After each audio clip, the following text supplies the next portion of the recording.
10 लाख की लॉटरी मुझे। वाह! फर्जी ऑफर्स से सावधान। आरबीआई कहता है जानकार बनिए, सतर्क रहिए।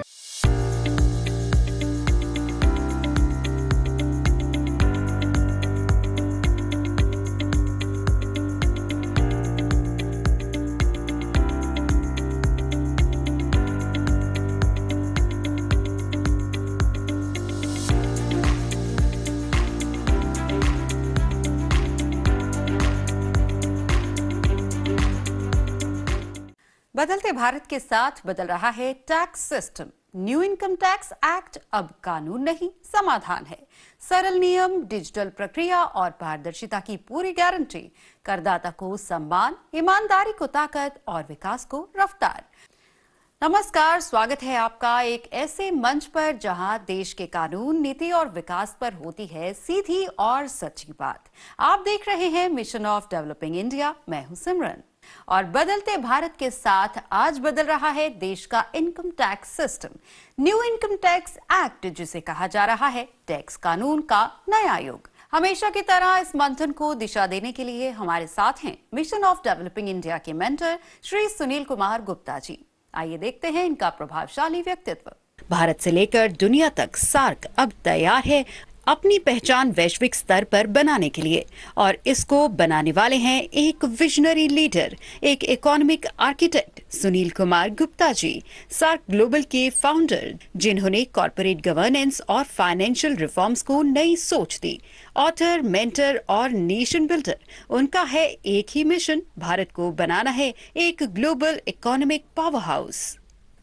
और इस एक्ट पर रोशनी डालने के लिए और कानूनी पहलुओं को सरल भाषा में समझाने के लिए हमारे साथ मौजूद हैं देश के प्रमुख सीनियर एडवोकेट श्री बलबीर सिंह जी। आइए नजर डालते हैं इनके प्रभावशाली व्यक्तित्व पर। टैक्स और कानून के क्षेत्र में गहरा अनुभव और स्पष्ट दृष्टि रखने वाले देश के जाने माने senior advocate Balbir Singh ji. Income tax जैसे महत्वपूर्ण कानून पर उनकी पकड़ आम नागरिक और प्रोफेशनल्स दोनों के लिए मार्गदर्शक है। आज मिशन ऑफ डेवलपिंग इंडिया में उनका हार्दिक स्वागत है। सुनील सर, बलबीर जी, बहुत बहुत स्वागत आपका हमारे शो में। नमस्कार सुनील सर, क्योंकि हम आज बात कर रहे हैं इनकम टैक्स एक्ट 2025 की, तो सबसे पहले यही जानते हैं कि ये एक्ट जब री-अमेंड किया गया तो इसकी फिलॉसफी में 1961 वाले एक्ट से फंडामेंटली क्या अलग था? देखिए, इनकम टैक्स एक्ट 2025 का जो है ये एक फंडामेंटली अलग एक्ट बनाया है, क्योंकि 2025 में आज हमारे देश की जो इकोनॉमी है वो $4 ट्रिलियन से ज्यादा की है और डिजिटल इकोनॉमी है। तो जब आज का एक्ट डिजाइन किया गया तो वो ये ध्यान रख के किया गया कि बजाय इसके कि पुराने एक्ट पे हम पैच पे पैच लगाते जाएं, 1961 का एक्ट अगर हम देखते हैं तो उसमें 140 से ज्यादा अमेंडमेंट हो गए थे। हर साल कुछ ना कुछ चेंज आते थे और बहुत सारे केस लॉ आ गए थे, तो इतने वास्ट चेंज थे कि किसी प्रोफेशनल के लिए भी समझना मुश्किल था। अब इसको देखें तो सिंपल कर दिया।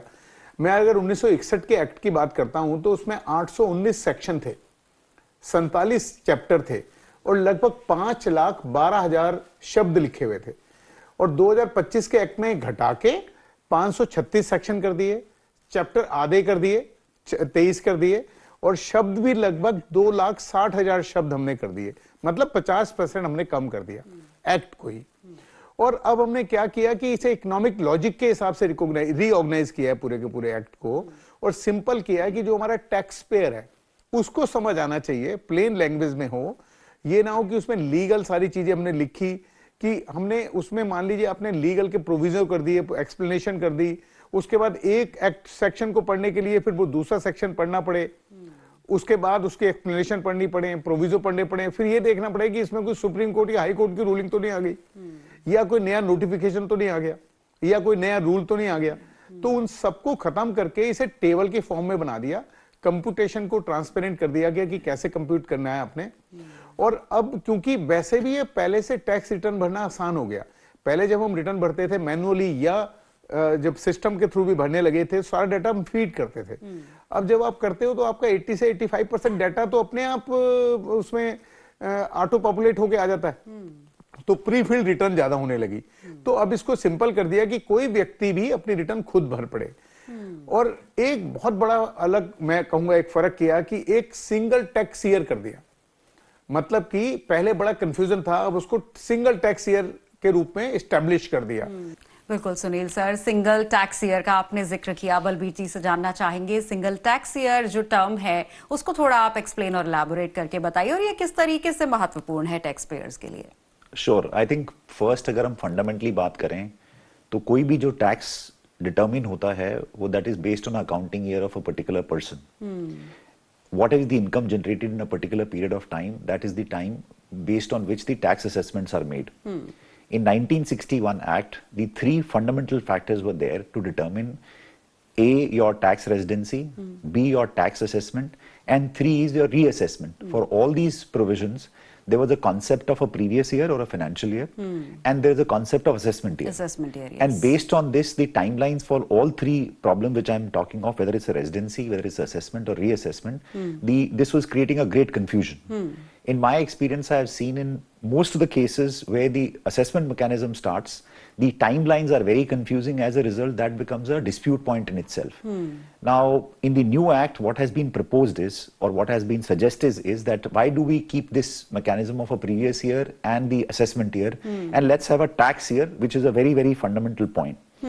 And that cut out the litigation, that cut out the confusion, not only for the assessees, but also for the department. Second part is, globally, if you look at the accounting year can be different in different geographies. India has got the accounting year from April to March. Germany has got the accounting year from, which is from January to December. Okay. Now, once there is a tax period or tax assessment period which has been defined in the new act, I think this confusion is going to go, and there's going to be a clarity on this aspect that we are filing tax returns and making assessment for a tax year or tax period. Then we don't need to look into what is the previous year, what is the assessment year, and correspondingly the timelines which are given for residency determination, tax return filing or tax reassessment made, that will not create any confusion, and it's going to be a better clarity for everyone, and certainly going to reduce litigation from this point of view. Sir, इसमें ये भी जानना बहुत महत्वपूर्ण है क्योंकि आपने tax year का जिक्र किया और कहा कि असेसमेंट ईयर और फाइनेंशियल ईयर से निकलकर अब हम टैक्स ईयर की तरफ जा रहे हैं, तो क्या फाइनेंशियल ईयर और जो हमारा असेसमेंट ईयर था उसका कॉन्टेक्स्ट बिल्कुल ही खत्म हो जाएगा? नहीं, वो प्रिंसिपली कोई चेंज नहीं आएगा, बट द लीगल सैंक्टिटी और legal definition which was given to previous year और असेसमेंट ईयर का महत्व खत्म हो जाएगा। क्योंकि आज के दिन जो 1961 एक्ट से देखा जाता है, वो देखा जाता है कि आप अपनी टैक्स रिटर्न फाइल करते हैं पिछले साल के लिए, जिसको हम प्रीवियस ईयर या फाइनेंशियल ईयर गिनते हैं, और असेसमेंट ईयर गिनते हैं वो अगले साल, और उसके टाइमलाइंस डिटरमिन होती हैं बेस्ड ऑन फ्यूचर ईयर के लिए। प्रिंसिपल कॉन्सेप्ट सेम रहेगा, कोई चेंज नहीं होगा, बट क्योंकि लीगल क्लैरिटी देने के लिए आप टाइमलाइन कभी भी डिसाइड कर सकते हैं कि आप करंट ईयर की रिटर्न फाइल कर रहे हैं। Current year means tax year, लेकिन आप सिंपल आप बोलना चाहते हैं कि 18 महीने आप देना चाहते हैं असेसमेंट करने के लिए डिपार्टमेंट को, तो आप स्ट्रेट 18 महीने बोल सकते हैं कि 18 महीने आप देंगे रिटर्न फाइल के लिए। आपको क्यों कंफ्यूजन क्रिएट करना है कि प्रीवियस ईयर क्या था, असेसमेंट ईयर क्या था? बट कॉन्सेप्चुअली आप देखेंगे तो आप, क्योंकि आप असेसमेंट फ्यूचर में ही करेंगे, आज के आपके टैक्स के पीरियड जो है उसका असेसमेंट फ्यूचर में ही होगा, आप उसको असेसमेंट ही बोलेंगे। बट लीगल क्लैरिटी के लिए टैक्स ईयर रखना at least cut the confusion of the previous year or the assessment year. That's the only objective मेरे हिसाब से। बाकी otherwise कोई fundamental change नहीं होता है उससे। यहाँ रुक रहे हैं एक छोटे से ब्रेक के लिए, आप कहीं जाइएगा नहीं। यानी कि मिडिल क्लास का जो टैक्स पेयर है वो उसको माना जाएगा कि ऑनेस्ट है, ऑनेस्ट बाय डिफॉल्ट, जब तक कि उसकी कोई गलती ऐसी ना पकड़ी जाए जो कि विलफुल हो।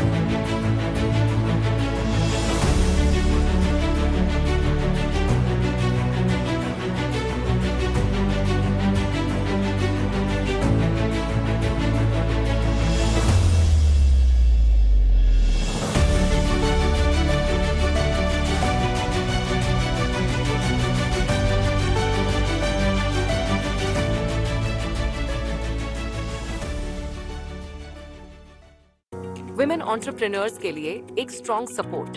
अपना बिजनेस बढ़ाइए, यूको एमएसएमई नारी सम्मान के साथ। यूको स्टार्टअप स्कीम से पाइए इजी फंडिंग, क्विक अप्रूवल्स और ग्रोथ गारंटीड। यंग एंटरप्रेन्योर्स के लिए एक नया boost. Empower your ideas and grow with UCO bank युवा शक्ति। यूको अभिनंदन के साथ करें स्मार्ट स्विच। पाएं बेटर इंटरेस्ट रेट्स और फ्लेक्सिबल रीपेमेंट। कॉन्ट्रैक्टर्स के लिए reliable partner. UCO contractor scheme देगा आपको वर्किंग कैपिटल और प्रोजेक्ट सपोर्ट दोनों एक साथ।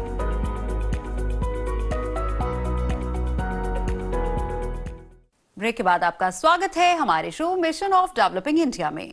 सुनील सर, बहुत सारे लोग ऐसे हैं जो सैलरीड एम्प्लॉयज होते हैं और उनको किस तरीके से ये न्यू टैक्स एक्ट जो है वो इम्पैक्ट करने वाला है, ये जानना बहुत जरूरी है, क्योंकि उनके लिए ही टैक्स पे करना कुछ बहुत ज्यादा सरदर्द भी हो जाता है। क्योंकि बड़ी कंपनीज तो इजीली अपना टैक्स पे कर लेती हैं, लेकिन जो सैलरीड एम्प्लॉय है जिसकी सैलरी में फ्लक्चुएशन होता रहता है, उसके लिए कैसे ये इम्पैक्टफुल रहेगा?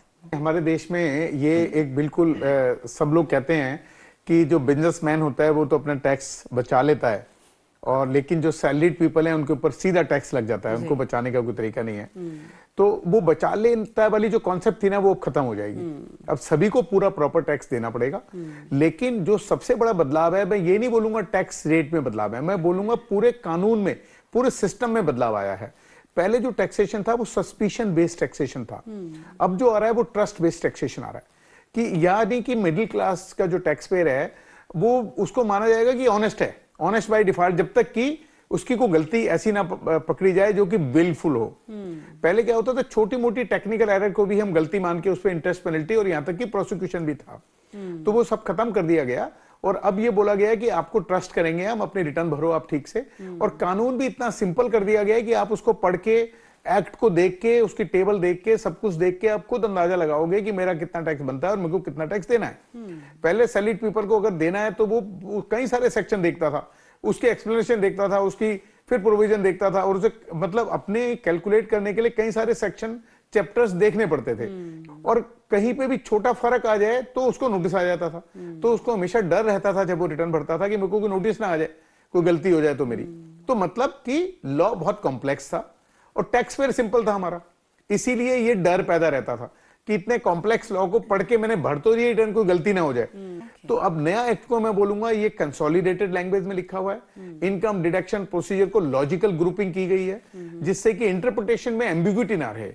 क्योंकि एम्बिग्यूटी जब होती है तभी कानून बीच में आ जाता है कि एम्बिग्यूटी है, आपने कुछ भरा, आपका असेसिंग ऑफिसर कुछ और समझ रहा है, उसने कुछ और असेसमेंट कर दिया, आप वापस लिटिगेशन में पड़ गए। तो ये अब कॉमन टैक्स पेयर जो है, मैं बोलूंगा जो सैलरीड या जो मेरा छोटा टैक्स पेयर है जो है, वो लॉ को पढ़ के खुद समझ पाएगा।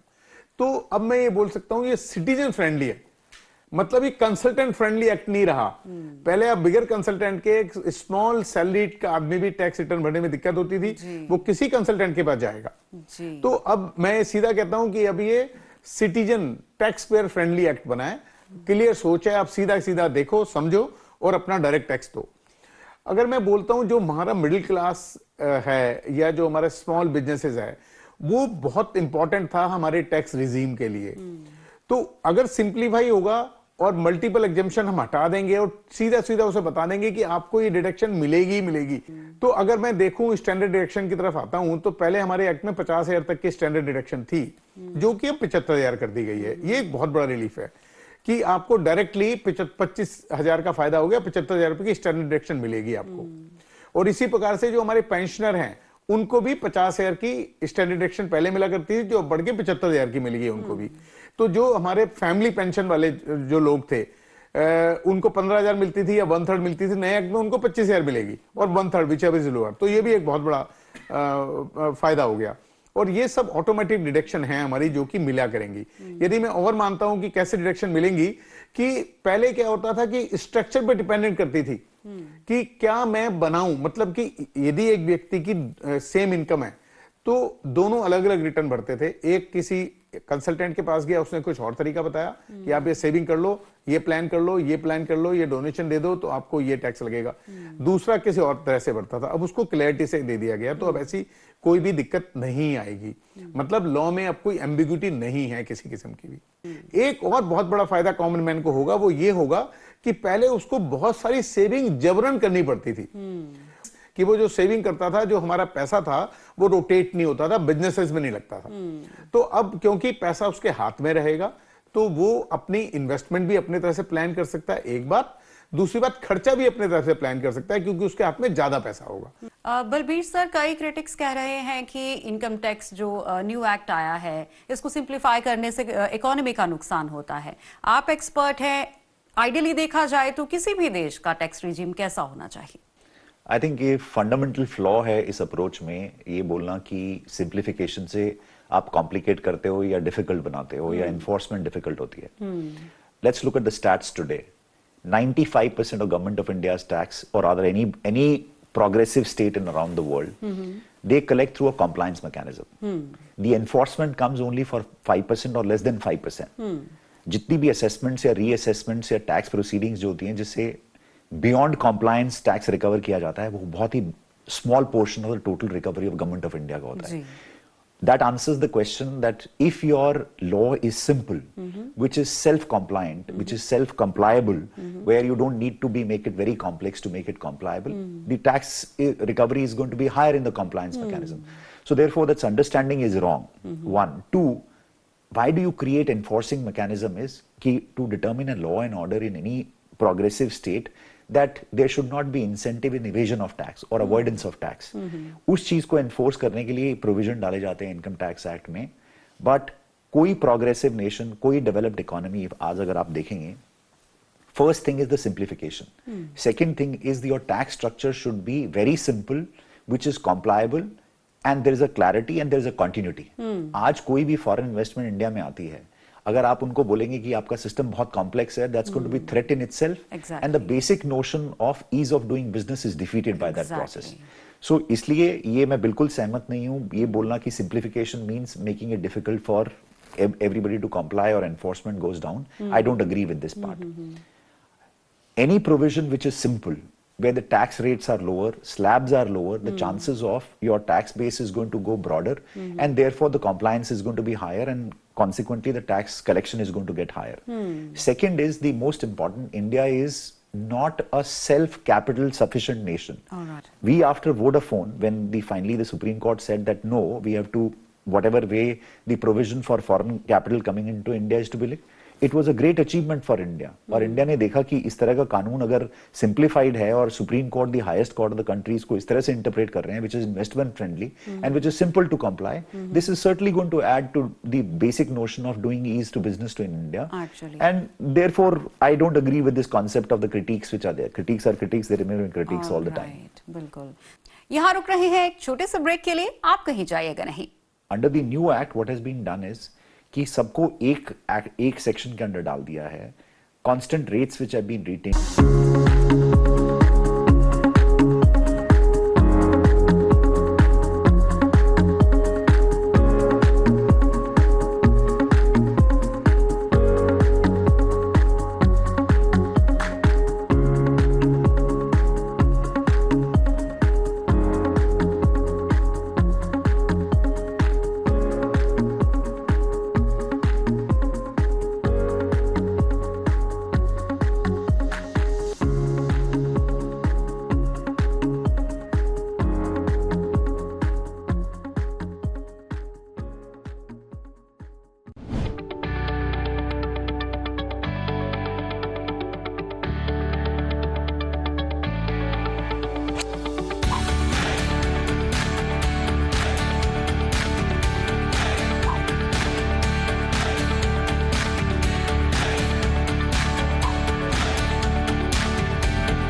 ब्रेक के बाद आपका स्वागत है हमारे show mission of developing India में।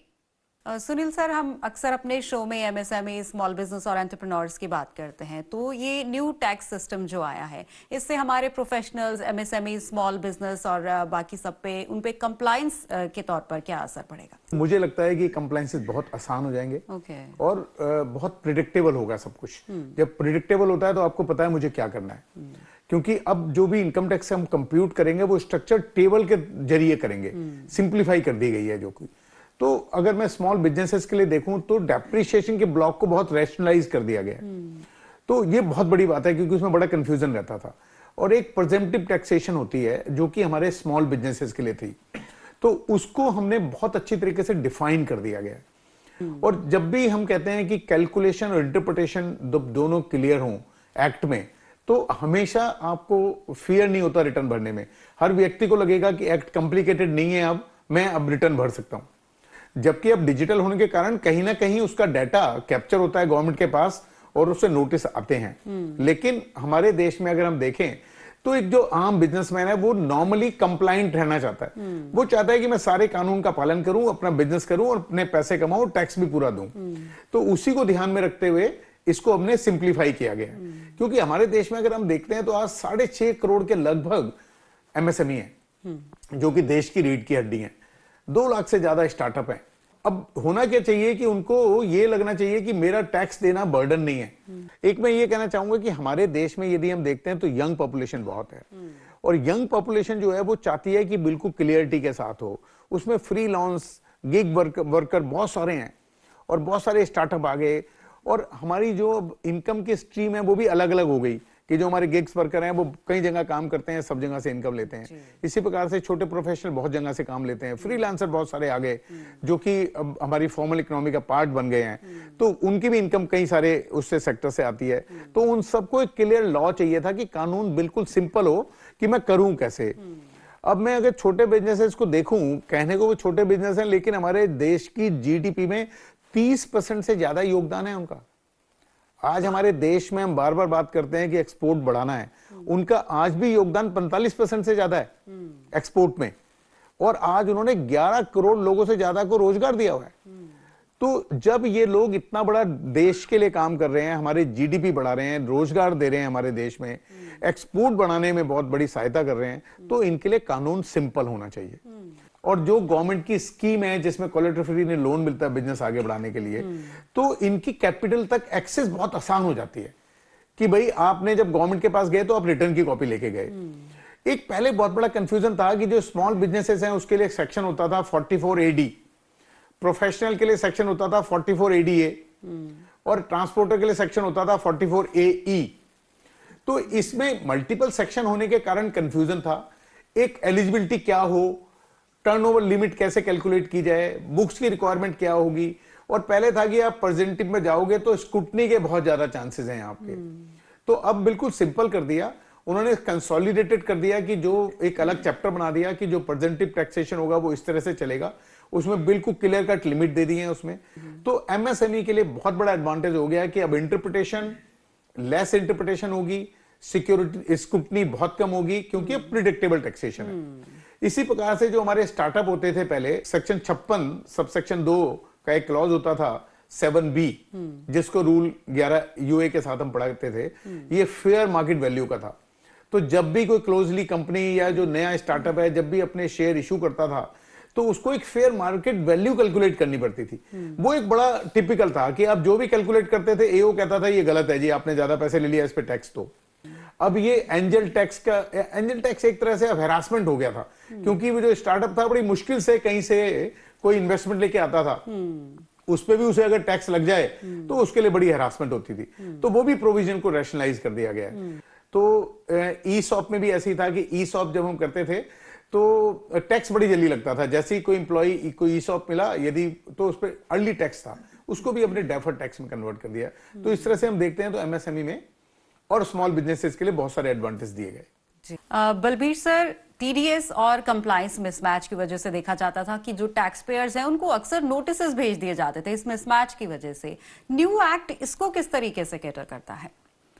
आई थिंक फंडामेंटली पहले तो ये समझना होगा कि TDS or TCS are the method of collection tax in advance when the payment is made by payer to the payee and the payee is responsible for filing tax return and making assessment.